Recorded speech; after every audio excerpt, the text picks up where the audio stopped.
Welcome to The Explainer. Today, we are tackling a huge question in the tech world right now. You see, AI is making this huge leap from the cloud right onto our desks. And that brings up a really critical choice for anyone who's a developer or a creator. When you're running these powerful AI models locally, what do you buy? An Apple Mac Studio or a custom-built PC with a beastly Nvidia RTX GPU? All right, so let's get right into it. At the absolute core of this whole debate, you've got two completely different ways of thinking about how to build a powerful machine. So, on one hand, you've got Apple's all-in-one approach. They've put everything, the CPU, the GPU, the neural engine, all onto one single chip. Then you have Nvidia, which is all about specialization. They focus on creating one single incredibly powerful component, the GPU, that you then plug into a bigger system. Okay, let's break down this Apple approach. The best way to think about their unified memory is like a big shared workbench. You've got the main processor, the graphics unit, the AI engine. They're all sitting around the same table, and they can all grab from the exact same pile of memory. This means nobody's waiting around, passing things back and forth. It's just incredibly efficient. Now, let's flip over to the Nvidia PC. This is more like having two separate, super specialized workshops. The main CPU has its own space, its own memory, and the graphics card, it has its own dedicated workshop too, with its own ultra-fast memory called VRAM. Now, each of these workshops is insanely fast at what it does, but, and this is key, they constantly have to send data back and forth between them. That little trip can introduce tiny delays, what we call latency. So the big question is, how do these totally different approaches actually stack up in the real world? Well, in AI, it really boils down to two main jobs. First, there's training a model from the ground up, and then there's what's called inference. That's when you're actually using the model to get answers. All right, let's talk training first. This is the really heavy lifting. It's basically a brute force challenge where you're just feeding the AI mountains of data so it can learn patterns. This part is all about raw parallel processing muscle, pure horsepower. And wow, the results here really speak for themselves. I mean, just look at this chart.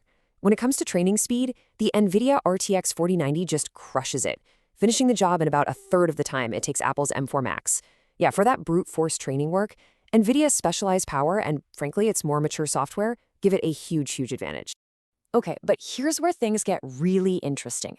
Nvidia is the clear winner for training speed, right?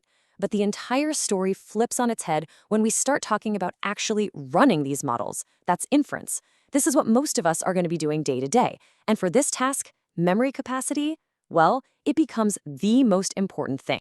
And you don't have to take my word for it. As DevOps consultant Jean-Jerome Levy puts it, the whole game changes when you want to run those truly massive AI models, the kind that can write complex software or analyze huge legal documents on their own. And this right here is why. The difference in scale is just staggering. A top-tier NVIDIA card, right, might give you 24, maybe 32 gigabytes of dedicated video memory. But a high-end Mac Studio, you can configure that with up to a whopping 192 gigabytes of unified memory. I mean, this isn't just a small step up, it is a total game changer. It means a Mac can physically load and run these enormous AI models that a PC with just a single GPU literally cannot even get into its memory. Okay, but let's be real. Performance isn't just about speed tests and benchmarks, right? It's also about the practical stuff, what it's like to actually live and work with one of these machines every day. Things like power efficiency, noise, and of course, the software. So let's start with efficiency. Take a look at this number. We're seeing about 50 watts of power being drawn by a Mac Studio when it's running an AI model. Keep that number in your head. Okay, got it? Now look at this. This is the power draw for just the Nvidia GPU, and that's not even counting the rest of the PC. We're talking over 300 watts. The difference in energy use is just mind-boggling. It's more than 6 times the power to do the exact same job. And all that power consumption has a direct consequence, right? Less power means less heat, and less heat means less noise. A lot less. While a high-end PC can seriously sound like a jet taking off when you push it, the Mac Studio stays whisper quiet. And for a lot of people, that's a massive quality of life advantage. And last but definitely not least, we have to talk software. This is a big one. Nvidia's platform, called CUDA, has been the undisputed king for over a decade. It's super mature, and there's a huge ecosystem of tools and libraries built for it. Apple's framework, MLX, is kind of the new kid on the block. It's incredibly powerful and efficient because it was designed specifically for Apple's hardware, but its ecosystem is still playing catch-up.